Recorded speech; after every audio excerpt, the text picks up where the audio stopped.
Hello and welcome to HyzerMedia's tournament coverage of the cosmic Whitaker Woodstock at Whitaker Woods, the first tournament taking place here in Medford, New Jersey. Thanks to our tournament coverage sponsors, Cosmic, D-Town Disc Golf, and Reaper Disc Supply. Today, I will be joined with the course owner and first player on our card, Brandon Whitaker, who shot a course record, I believe, 16 down the first round, shooting a 10.45. We'll also be joined by Jason Tiligadas, a few strokes back, 12 down. Patrick Coar, who we've also seen on our channel before, just one stroke behind him at 11 down. And rounding out our card will be Alex Nicosia with a 10 down round. So we'll get started on hole one. Brandon, what do we have here? All right, hole one is 258 foot, par three, kind of hyzer, straight shot. We just kind of want to get it close to the fence so you have a circle one look. Very nice. And your first shot hits the gap cleanly, comes up maybe circle one's edge, a couple steps inside. And now we have Jason Tiligadas trying to match that. Nice hyzer line. Hyzer out a little bit too much. He'll be up against that fence, probably within the circle though. Yeah, it's a good look from there. Patrick Coar, third on the card. Similar line, maybe a little bit flippier, but some more height, so his disc will be diving down. Looks like he came a little bit further left. We'll have a little bit further look than Jason. And Alex Nicosia, seen him on the channel plenty of times. Also a similar line. And looks like he came in a little bit slower speed, so maybe about the same area as Jason and Patrick. So we'll see where their putts are at. Yeah, everyone made it close to the circle, it looks like. And just a little bit left for Patrick. We saw the scores first round, Brandon. Definitely a very scoreable layout that you have here. Tell us a little bit about building the course at your own home. Yeah, so I've never had any experience building courses, but I've played a lot, and I played a lot at Sedgley Woods, so I kind of went with their sort of design where every hole I try to not waste a lot of space and put the tee pad fairly close to the basket. So after I finished each hole, I kind of looked to see where another lane would be to put a good fairway, and it kind of all just pieced itself together. I started as far over as I could with hole one, close to the driveway, and then worked my way over from there to the left. And there's a hill on hole 3 and 4. I wanted to use the elevation change on that hill so that I could go down and come back up and then back across the front yard to hole 5. Perfect. Makes plenty of sense. All kind of pieced itself together. So tell us what we're looking at for hole 2. All right, so hole 2, I just used the driveway as the tee box, and it's kind of just a straight, little under 200-foot putter shot. You just want to throw something that's not going to go far right or left, just right down the middle. Perfect. Looks like Jason, who took the box, did just that. Alex going with a little bit more of a turnover flex, but fades out and goes just long of the basket. Almost actually rings it up. And what disc do you usually go with on this hole? So I go with the Glow Proxy. I throw that on 15 out of the 18 holes. I can see why. Yeah. Pretty good bid at it. And as people will see, that a lot of the holes here are ace runs, short enough that you certainly reach it from the tee pad. So one of the reasons why this horse scores so well. And as you see, all 4 players are within the circle again. Yeah, and every basket you can see from the tee box. So every hole is aceable and birdieable with a good shot. And I'm sure you play this course quite a bit. How many times have you aced on your own course? So I actually only have 2 aces in my course. I ace hole 6, hole 8. Yeah, I've had a lot of basket hits and chain outs, but only 2 have stuck. And I've probably played the course about 70 times. I've put a lot of work into it, so I pretty much work on it more than I play it. But I do blow doubles once a week, and I was doing it twice a week, but I just switched back to once a week to make it so that people would want to come because there wasn't a lot of people showing up on Tuesday nights, so we just do Friday nights now. Gotcha. So we can talk more about that in a minute, but right now let's tell us about hole 3. All right, so hole 3 is the downhill 229 foot. It's got a low ceiling, so you kind of just want to shape it with the slope of the hill so you can get under that pine tree. If you don't get it low enough, it'll eat you up and have a 60 or 70 foot putt. And it looks like Jason took a skinnier gap down across that little creek there, but still makes it into the circle. And Alex goes with the forehand and skips it up to within the bullseye.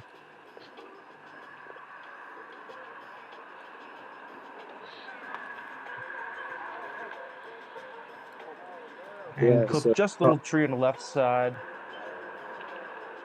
so I didn't hit the gap right.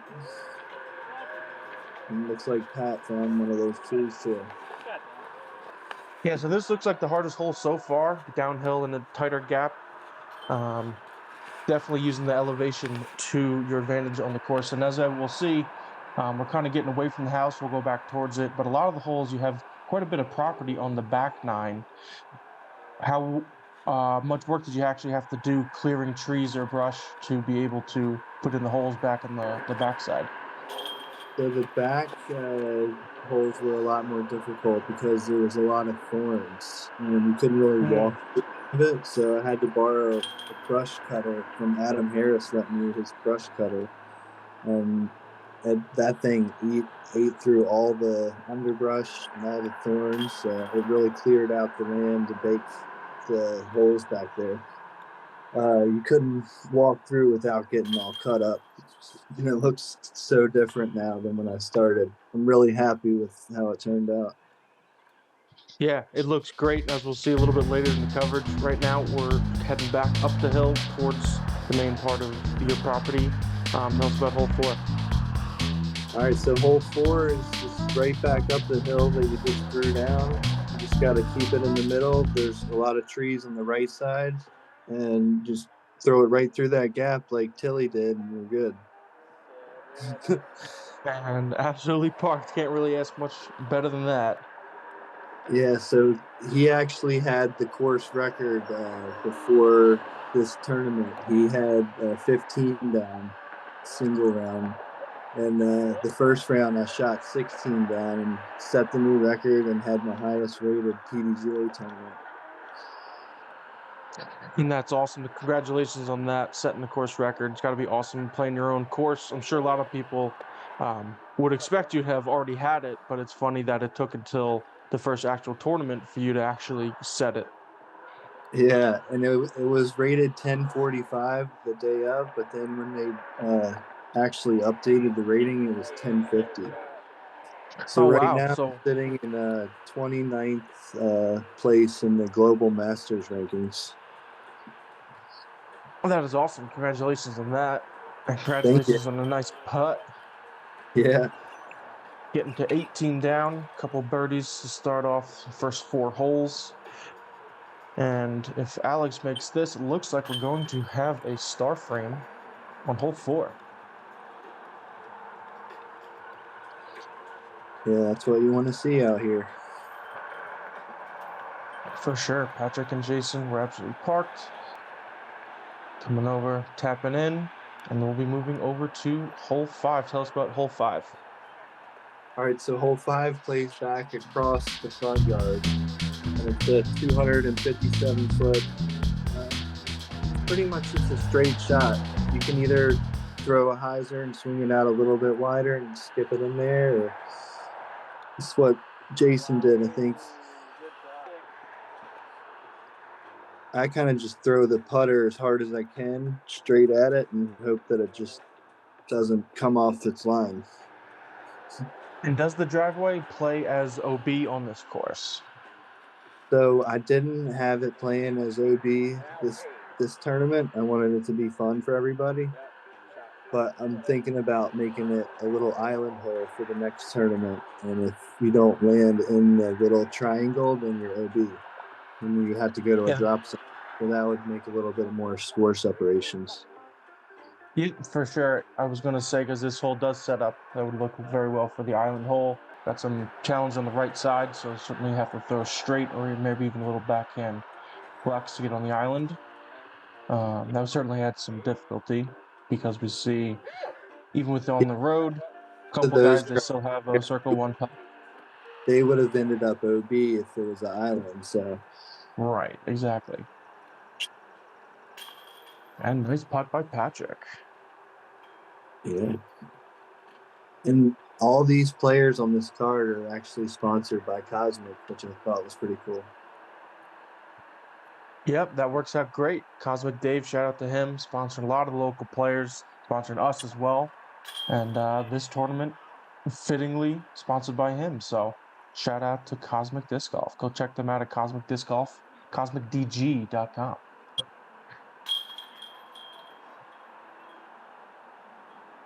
And looking like potentially another star frame if Jason, the closest drive, can also make this putt.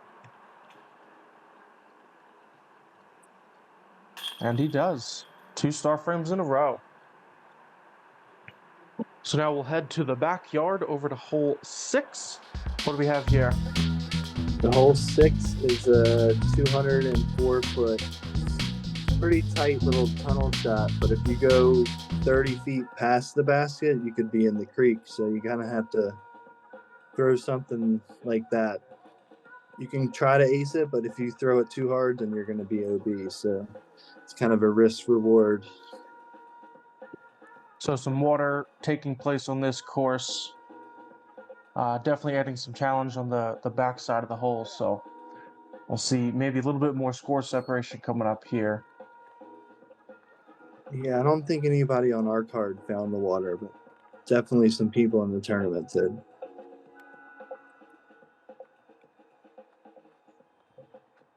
And I think there was 4 aces the second round. I don't think there was any aces the first round. I think there was 4 this.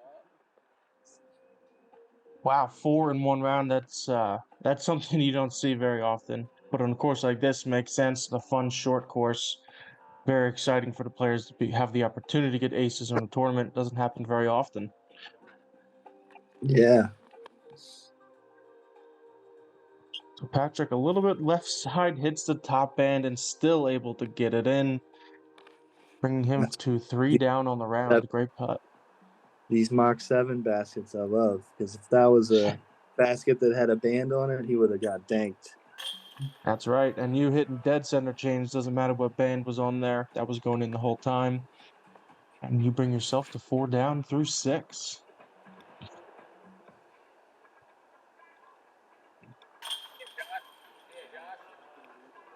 And Alex, I believe, is 6 down through 6. Shooting perfect so far.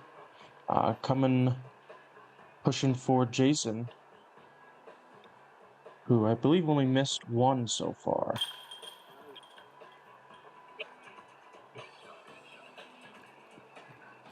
And that was our third star frame in a row. As we hold over to hole 7, what are we doing? The hole 7 is tricky. It's not that long. It's only 187 feet, but the way that the trees are, you have to throw a shot that kind of starts out to the left and then works its way back to the right, but you have to dodge a big wall of trees, as you can see. Yeah, it looks like Jason landed just behind that wall of trees. He'll probably be maybe inside circle's edge, maybe just inside circle 2, but have an obstructed putt. Alex throws a nice line, getting all the way into the green cleanly.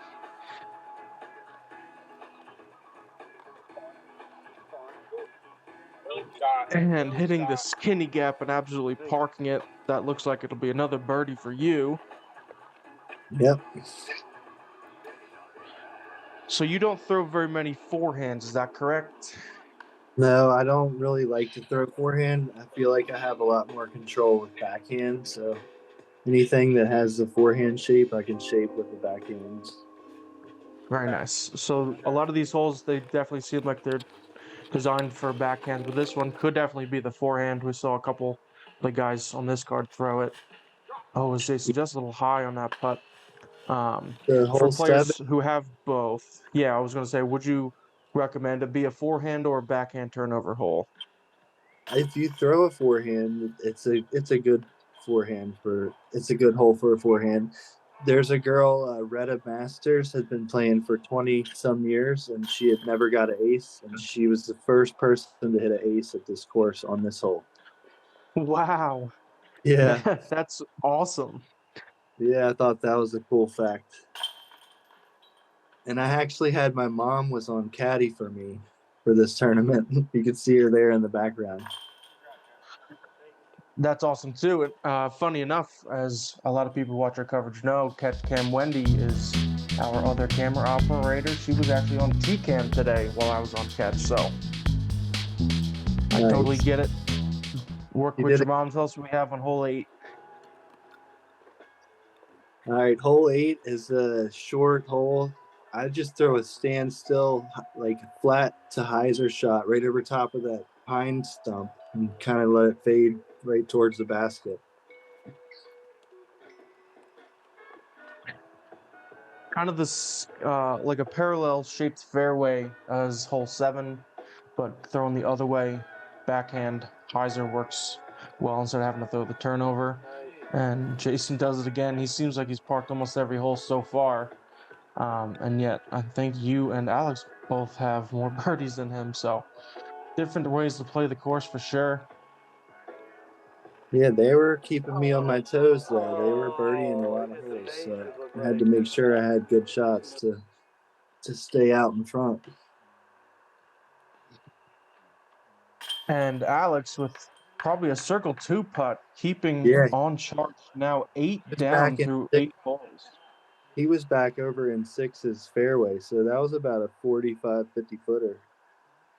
Yeah, great putt. And now he's tied with Jason for the moment, although he'll be tapping in his birdie. And these guys are pushing you, like you said, keeping you on your toes. Definitely going to make it interesting.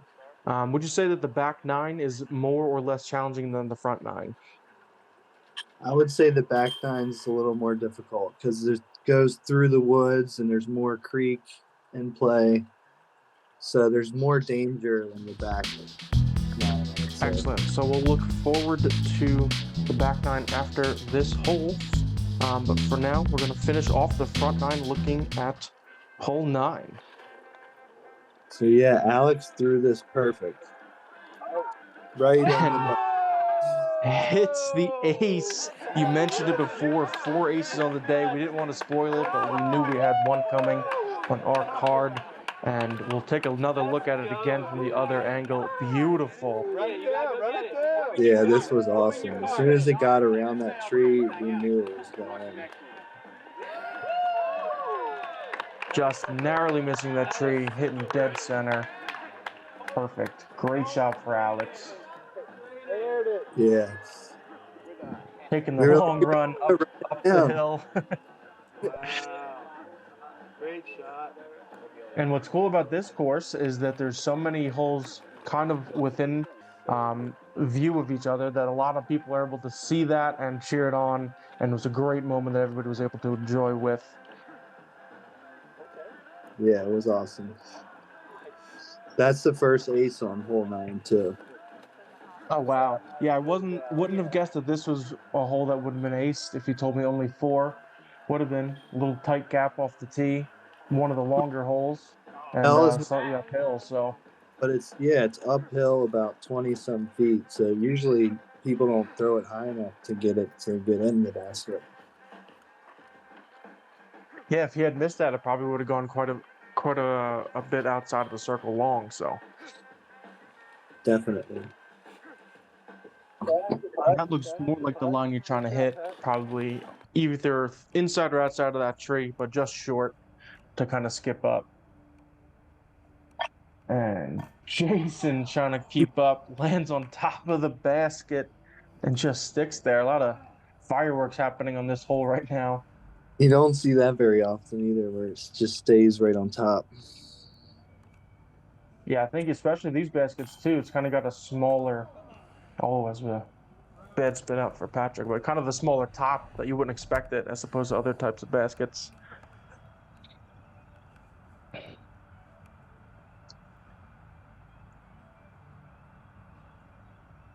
So you have maybe circle's edge, just a step inside putt, and you make it.